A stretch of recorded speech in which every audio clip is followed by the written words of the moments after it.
Okay, so we're still in positive series, and now we want to mention one more convergence test. And in fact, this one is this is the one that gives the formal relationship between series and improper integrals. And I think you've already noticed that they seem to be connected. So this is called the integral test.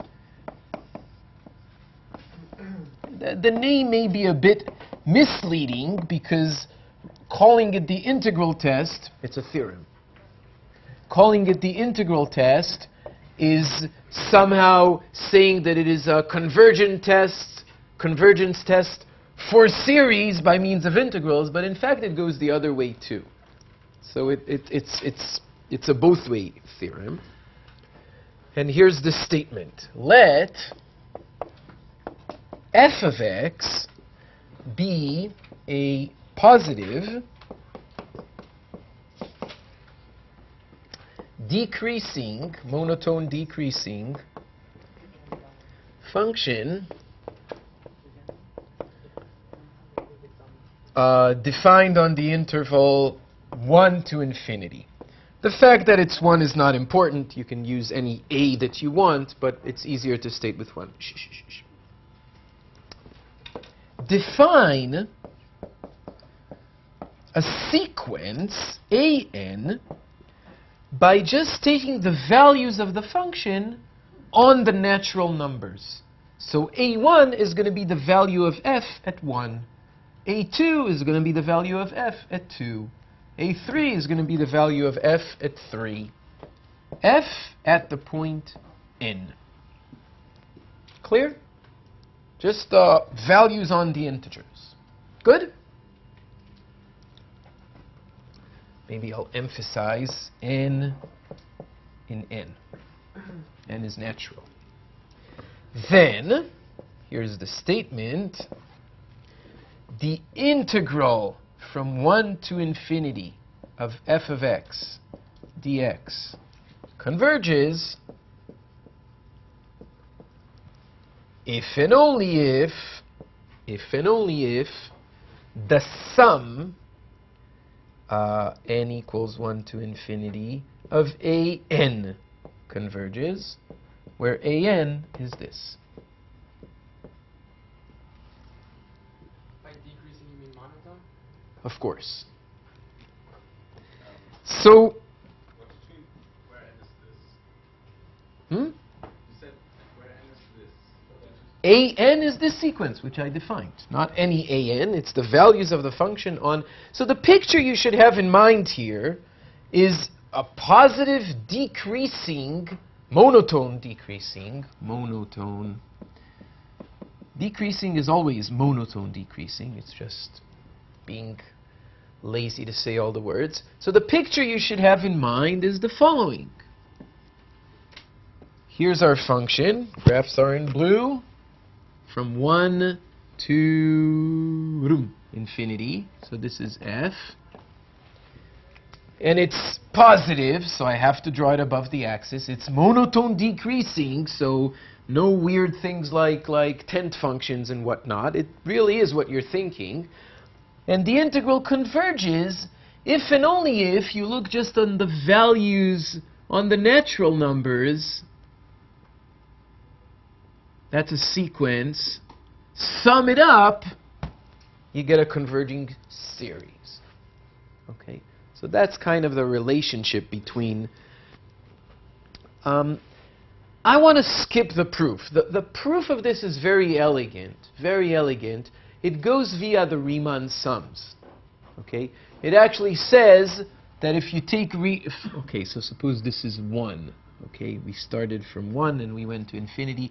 And what the proof does is kind of breaks it into Riemann sums and says the Riemann sums look kind of like this in a more formal way. I don't want to actually go into the details, but I want to show you an example or a corollary of this thing. So corollary. And this is the classic example for this. If f is the function 1 over x to the power... Did we use alpha or p? What did... Alpha. So if f of x is the power... f of x is the function 1 over x to the power alpha, where alpha is positive. Sorry, alpha is positive. Then this is clearly a positive function on 1 infinity.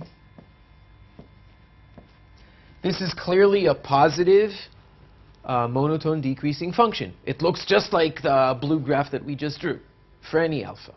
Do you agree? So it satisfies the conditions of the theorem, and therefore, then, by the integral test, the sigma 1 over n to the power alpha, this is plugging n into this. This is f at n. Do you agree? N equals 1 to infinity. Do you agree that this is precisely, back at this board a minute, this is sigma an. This is f at the point n. F calculated at n. Back to this board. Do you agree? This converges if and only if the integral from 1 to infinity of 1 over x to the alpha converges. That's that theorem, which is if and only if what? Alpha is greater than 1. So now we have what we were anticipating. So in particular,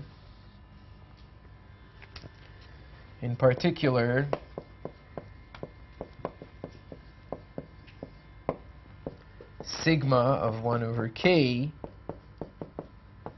diverges. Because here alpha equals 1, and equals 1 is not sufficient. Good? How did you get to alpha needs to be greater than 1? By the theorem, I skipped writing a step, but I said it. By the previous theorem, by the integral test, this converges if and only if the integral of this from 1 to infinity converges. That's the integral test. Do you agree? And we know that the integral of 1 over x to the alpha from 1 to infinity converges if and only if alpha is greater than 1. This was a theorem last time when we talked about improper integrals, and that we derived by actually calculating. Okay? So now we know the convergence of 1 over n to the alpha for any alpha greater than 0. And alpha is less than 0, it of course diverges. Okay? Good? So in particular, this diverges, and yeah. So note that back to the theorem a bit, it's crucial that the function satisfies the conditions of the theorem. It's crucial in any theorem that the conditions of the theorem hold. In this theorem, suppose you just try to apply it naively and say, forget the conditions. Let f of x be a even positive function. The integral converges if and only if the series converges. Counterexample. Suppose I remove this monotone business. Give me a counterexample. Hint, we've seen it today. Triangle one? Right, the tent function. Why? So maybe I'll write it as a remark.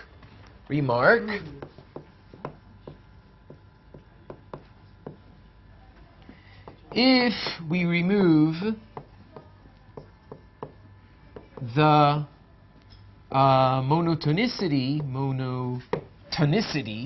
condition,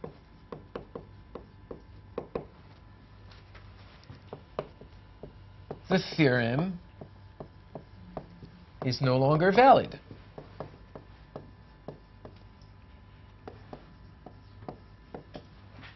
Example, or counterexample.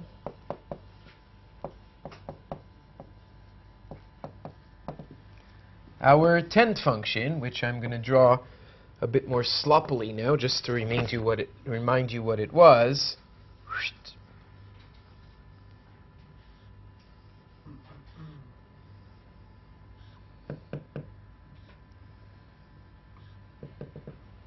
Okay, remember this function? I should be a bit more, right? The pulses get narrower as we go to infinity. Remember this function? So we know, so this function, we know that the integral from 1 to infinity of f converges. We proved it. This is f. We proved it. We proved that it was the sum of the areas under the tens, which was what? 1 over 2 to the k. It was 1. Whereas, what is sigma f evaluated at the natural numbers? What is this thing? What is f? What is the value of this function at any natural number? 1. This is just sigma of 1s. Do you agree? It's 1 plus 1 plus 1 plus 1 plus 1. Infinitely many times, that diverges. Okay? But. Good? So the monotonicity assumption is crucial. Okay. I want to also make one more remark before. So the next thing I want to talk about is series which are no longer assumed to be just positive. But there was one remark that I wanted to mention, following this maybe. So look here. So this thing diverges. What does it mean that it diverges? What is this thing? This is 1 plus 1/2 plus 1/3 plus 1/4. This is what's called the harmonic series, right? So 1 plus 1/2 plus 1/3 plus 1/4 plus dot dot dot. What does it mean that it diverges? It's a positive series. What does it mean that it diverges? That the partial sums are not bounded, right? What does it mean that they're not bounded? It means that if I want to get 1,000,000 by adding up these things, I will have to add X many terms and I will get 1,000,000, right? I can get as big a number as I want by adding up elements of this sequence because these sums are not bounded. Otherwise, it would converge, right? Do you agree? And that's kind of surprising because think about this for a minute. Okay, if you want to get 1, you just take the first element. If you want to get 2, you need what? 1 plus 1/2. Well, I think the first 4 would already exceed 2, right? What if you want to get 3? How many more elements would you have to add? You need a lot, right? 1/5 and 1/6 and 1/7. I don't know exactly. Okay, but do you see that you need more and more elements just to pass 3, let alone 1,000,000? Okay, and in fact, so this is from Wikipedia or whatever. Fact, which I find very mind-boggling. You need about 200 million. Is million with a double L? Yes? Triple? No way. You need about 200 million terms. 200 million terms to add up in order to exceed 20. Yeah. Try it. take your calculator, start adding these, and see what... So this thing, and it still diverges. Do you understand the statement? You need 200 million just to get past 20, but eventually this thing gets past any number. It diverges. It goes to infinity. These sums go to infinity. So you can guess how many terms you need in order to exceed 200. Okay? So this is really, if you were looking for intuition, this is not intuition you can pick up by it's not something you can kind of get a feeling for, or at least as far as as my intuition goes. This is too slow to detect with bare hands. You need theorems to do it, then it's easy, but to get a feeling, if you were trying to plug in numbers and guess, does it converge or not, any normal person would say, wow, of course it converges. I'm adding here numbers for 5 years already, and I haven't passed 17, so... Okay, clear?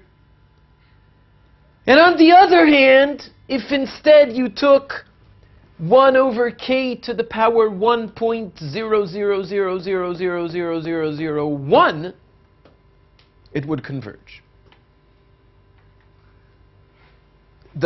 These sums would be bounded. Alpha is not bigger than 1. If alpha is 1.0000001, then it's bigger than 1 and it converges. That's not something a normal person can detect intuitively. Intuition is too tricky here. Good? It's delicate. That's what I mean by saying it's delicate. Okay. So what I want to do finally is remove our assumption of positive series. So general series, no longer positive. And in fact, most of the theorems were for positive theories, and all the theorems that we had don't work any longer. Okay, we do have several tools. They're much weaker. Okay, so the first thing we have is something we've seen for integrals, and that's the issue of absolute convergence. So we say that sigma ak converges absolutely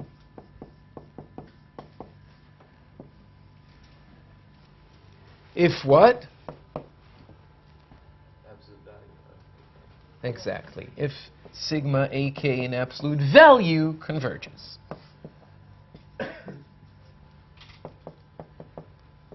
And of course, this thing only has meaning if we're not looking at a positive series. Otherwise, they coincide, and it's pretty boring. And the theorem is, as for improper integrals, that absolute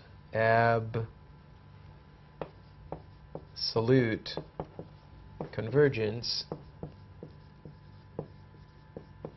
implies just convergence.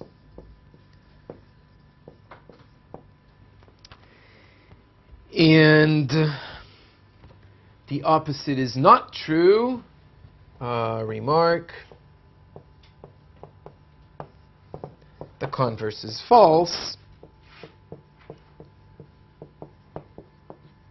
As for integrals. And here an example would be,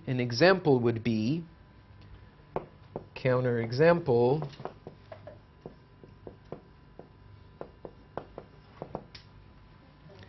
is sigma minus 1 to the power k divided by k. So this is what's called the alternating harmonic series. It's the harmonic series, but in plus minus. Do you see that?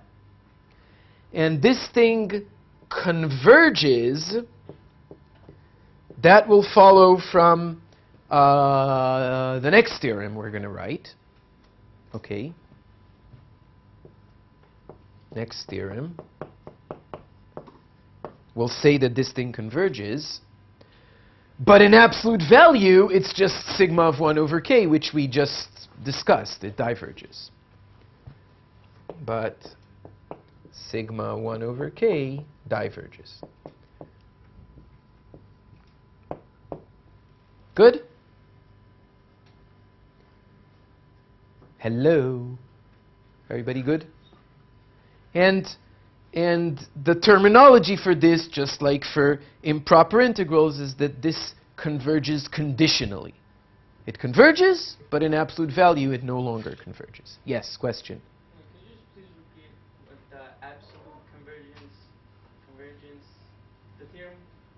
I don't understand. If it converges absolutely, okay, if when you throw in the absolute value, it still converges, meaning it converges for more powerful reasons than cancellations of plus and minuses, then it would converge even without the absolute value.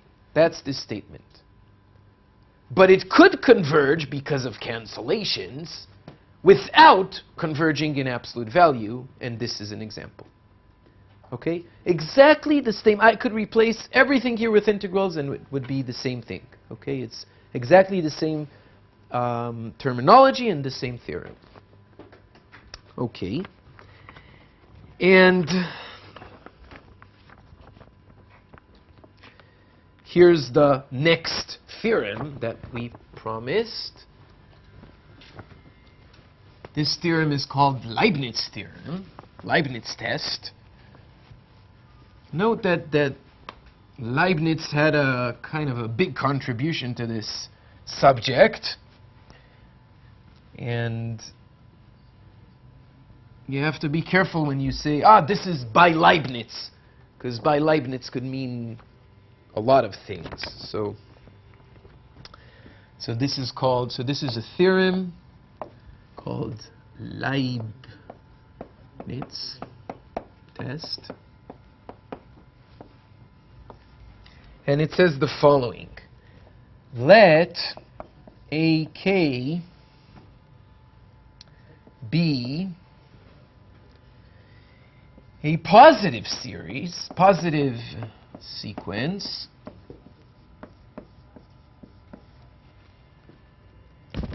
such that 1, AK is monotone decreasing,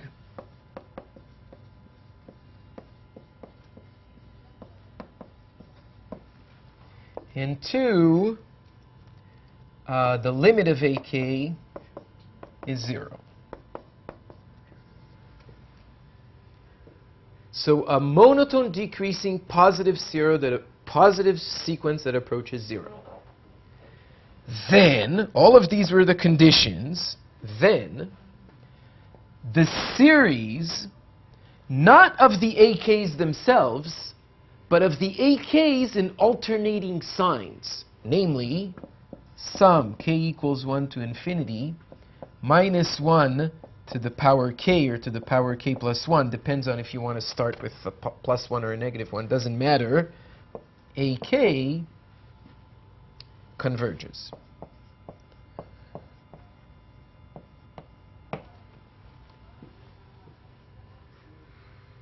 Okay?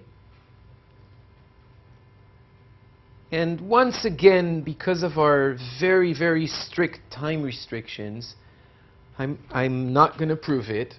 All these proofs are shed light on things.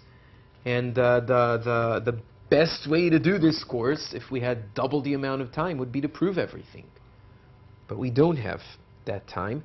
I do recommend, if you're studying and if you're using a book, read through the proofs. Okay? Most of them are very accessible. Most of them use the regular tools we're using, and they do open your mind. They enlighten things. Okay? I recommend. EI?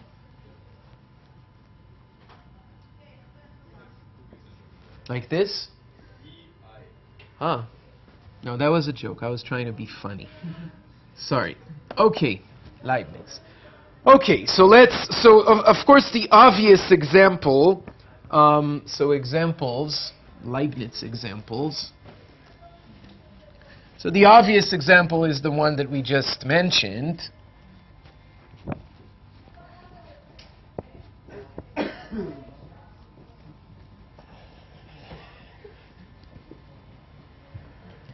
So example, where my enumerating is gone. So 17? Yes, 17 is sigma k equals 1 to infinity, negative 1 to the k over k. And maybe I'll remark here, likewise, I said it but I didn't write it. Likewise, if you start from the negative 1, it doesn't matter. Okay, so it doesn't matter if you start from k or from if you start with a minus or a plus, it's the same. The proof works the same. So this thing, the sequence that we're interested in is a k equals 1 over k. The sequence is without the alternating signs. So this is clearly monotone decreasing, positive with limit 0. No, I can't write that, right? Carried away. Monotone. Why is the sequence? That's the theorem. The sequence is without the alternating signs. Read the theorem. So the sequence is distinct. It's monotone decreasing. It's positive, and 1 over k goes to 0. So it satisfies the conditions. Therefore, by Leibniz, EI,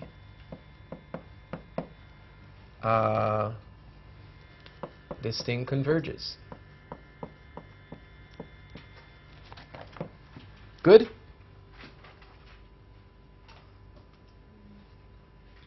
Say yes. Yes. Okay, example 18. Suppose we look at some, here's a nasty one. K equals 1 to infinity. Cosine of k times pi divided by k to the power 2/3. This is this is good for exams if you want to be like extra evil, or if your students haven't seen it before. But so what is cosine of k pi? The same as negative 1 to the k. Exactly. So note, so when you're looking for things that satisfy Leibniz theorem, you're looking for those alternating signs, plus, minus, and you're looking to see those minus 1 to the k's. And it's not here, so you wouldn't think maybe of using Leibniz. But what is the function cosine? The function cosine just looks like this, right? We all know that. And on integer multiples or natural multiples of pi, it's cosine of 1 pi, here's pi, it's just negative 1. And at 2 pi, it's just 1. And at 3 pi, it's negative 1 again. Okay? So this is cosine.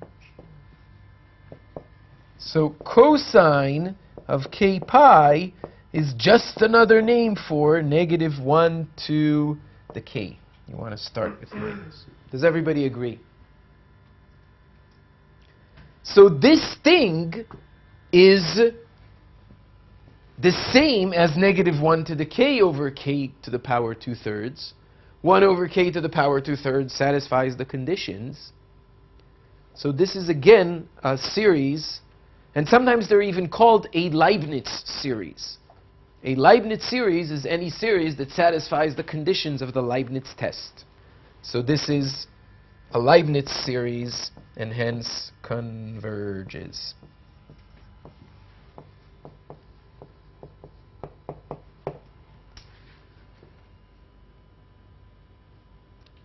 Good? Another example.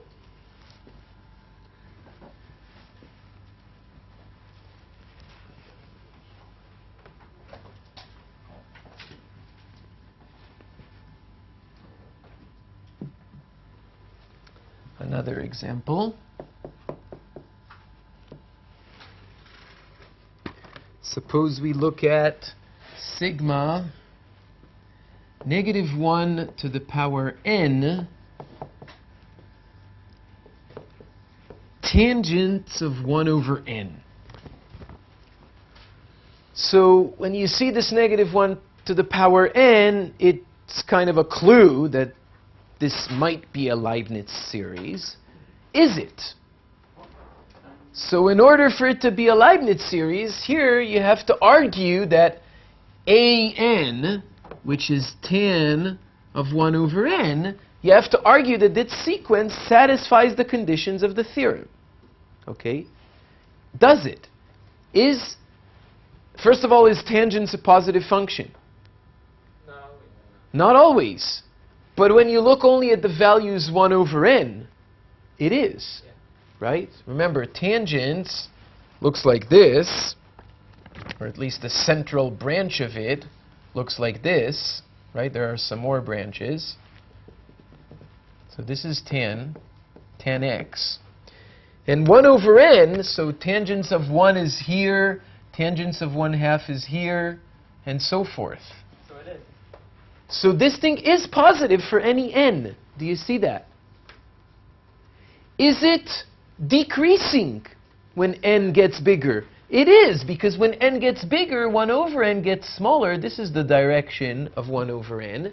And it's sitting on an increasing function, but it's going the other way. So this is decreasing. Do you agree? And is the limit 0? Yes, it is, because the limit of tan x is 0 as x goes to 0. Therefore, by Heine's theorem, tan of 1 over n goes to 0 as n goes to infinity. Do you agree? So this satisfies all the conditions, and therefore, this converges by Leibniz. Okay? So there are, that maybe I should say that when you get a series, okay, I have a few more remarks on that I'm going to postpone to next time on general series, but at least as far as Leibniz is concerned, you have to recognize two things. One is the -1 to the n business, that it's alternating signs, and that's sometimes tricky in the sense that a series can have the -1 to the n in it and not be in a Leibniz series. So maybe let's write one. Here's one.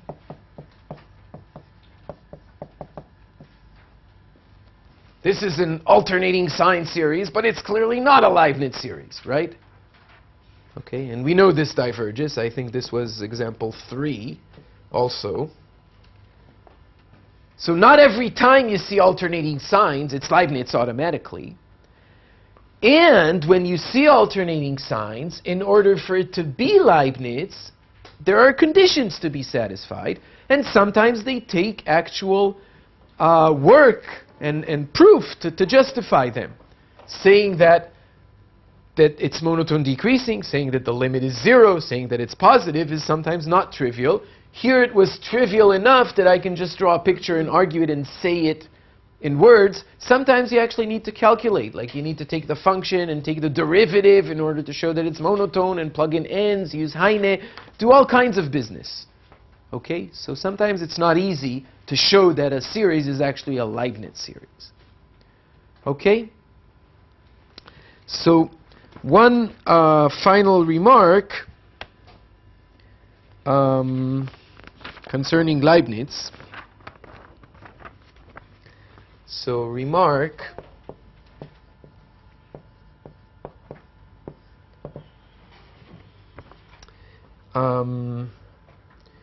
if S is the sum of a Leibniz series, namely a series that converges by Leibniz, then S is between A1 and 0, at least in the case that we started with a positive, or in the other case, S is between A1 and 0 in the other direction.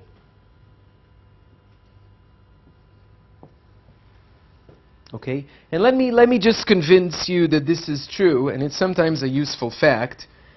Even look at 1 over k, sigma of 1 over k.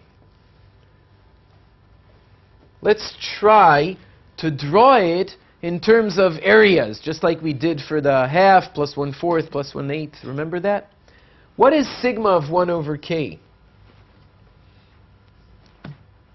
Sigma of 1 over k is what? Is 1. Here's 1, right?